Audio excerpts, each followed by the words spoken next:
अस्सलाम वालेकुम दोस्तों। मिशाल इलियास 6 महीने पहले पाकिस्तान से यूके आई थी।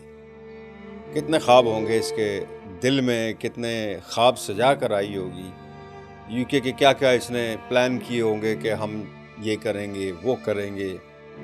और उस माँ बाप का आप सोचें जिनकी वो बेटी थी कि जब वो भेज रहे होंगे 6 महीने पहले, उन्होंने कितने ख्वाब देखे होंगे और उन्होंने क्या सोच के उस वक्त शादी की होगी। ये 6 महीने पहले मिशाल इलियास 20 साल इसकी उम्र थी सिर्फ। ये शादी करके यहाँ आई थी यूके में। मैनचेस्टर, विगन, ग्रेटर मैनचेस्टर का इलाका है विगन का, और वहाँ पर ये आई।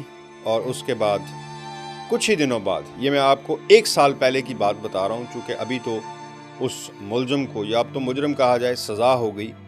लेकिन उस वक़्त ये अक्टूबर पिछले साल 2024 की बात है, जब ये सीढ़ियों के पास गिरी हुई मिली, घर के अंदर ही। अभी इसको 6 महीने हुए थे पाकिस्तान से आए हुए। ये घर के अंदर सीढ़ियों के पास गिरी हुई मिली, ज़ख्मी हालत में मिली। बुलाया गया एम्बुलेंस को, और घर में उस वक्त इसका ससुर जो है, जिसका नाम नदीम बेगम है। ये अब नाम बेगम मैं भी पहले सुनकर थोड़ा कंफ्यूज हुआ था, लेकिन अभी इसकी कोई मैं पहले ये समझा था शायद गलत नाम लिख दिया, लेकिन नाम उन्होंने ठीक लिखा हुआ है। वो मैं आपको बाद में एक्सप्लेन कर दूंगा कि बाज़ एरियाज़ में जो वालदा का नाम होता है वो सर नेम के तौर पर आखिर में लिखा जाता है, तो शायद इसलिए ये हो। बहरहाल नदीम बेगम इसके ससुर थे। उम्र तकरीबन 50 साल बताई जा रही है। आज इनको 18 साल कैद की सज़ा सुना दी गई है मैनचेस्टर क्राउन कोर्ट से।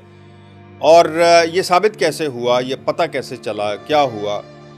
ये बच्ची जो है मिशाल, ये जब सीढ़ियों के पास ज़ख्मी हालत में मिली तो इसको एम्बुलेंस वगैरह लेके गई, और कुछ ही देर बाद ये बेचारी अल्लाह को प्यारी हो गई, ये बच ना सकी। और उसका फिर ऐसी हालत में जब होता है कोई, तो उसका पोस्टमार्टम किया जाता है। पोस्टमार्टम में वजह ये आई कि इसका सांस घुटने से इसकी मौत हुई है, ना कि किसी इंजरी की वजह से जो सीढ़ियों की गिरने से इसको हुई थी।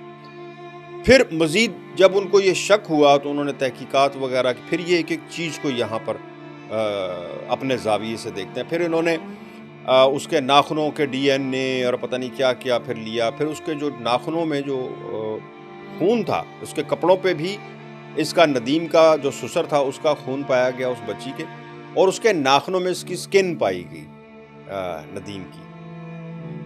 अब वो उसके बाद ज़ाहिर है पुलिस को तो यही एविडेंस चाहिए होते हैं। इनको गिरफ़्तार कर लिया गया, और अभी तक ये इसने आज तक नहीं बताया कि मैंने उस बच्ची को इतनी बेदर्दी से सीढ़ियों से गिरा के मार क्यों दिया, या गला दबा के, जो भी वहाँ पे हुआ उसके अंदर। लेकिन जो आसपास के जो जानने वाले इनके या कोई करीबी लोग जो हैं, उनका कहना ये है कि ये इसके कोई ऊपर उंगलियां उठाता था, और जो भी उनका घरेलू जो भी मामला था उसकी वजह से इसको बेचारी को कत्ल कर दिया गया। उसकी माँ ने, मिशाल की माँ ने एक स्टेटमेंट दी है। जब मीडिया ने उनसे रब्ता किया तो उन्होंने कहा कि मैं तो इस इंतज़ार में थी कि मेरी बच्ची जो है वो अब चली गई है, 6 महीने बाद, 1 साल के बाद उसके बच्चे होंगे, फिर वो उसके बच्चे वहाँ पे पले बढ़ेंगे और मुझे फ़ोन किया करेंगे इंग्लिश में, मैं उनसे बात किया करूँगी। मुझे तो इंग्लिश आती नहीं है,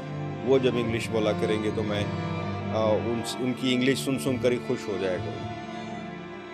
और 6 महीने बाद मुझे मेरी बेटी की लाश मिली। बहुत अफसोसनाक, बहुत ही अफसोसनाक। इसकी जितनी भी ऐसे वाक़यात जो हैं, हम तो रिपोर्ट करते ही रहते हैं, लेकिन लगता नहीं कि ये किसी सूरत भी कोई ऐसी रुकने की या हमदर्दी की, पता नहीं कैसे कर लेते हैं ये लोग, समझ से बाहर है। बहरहाल ये यूके मैनचेस्टर का एक वाक़या था, मैंने कहा आपके साथ आपको बताऊं कि यहाँ पे भी ऐसा होता है।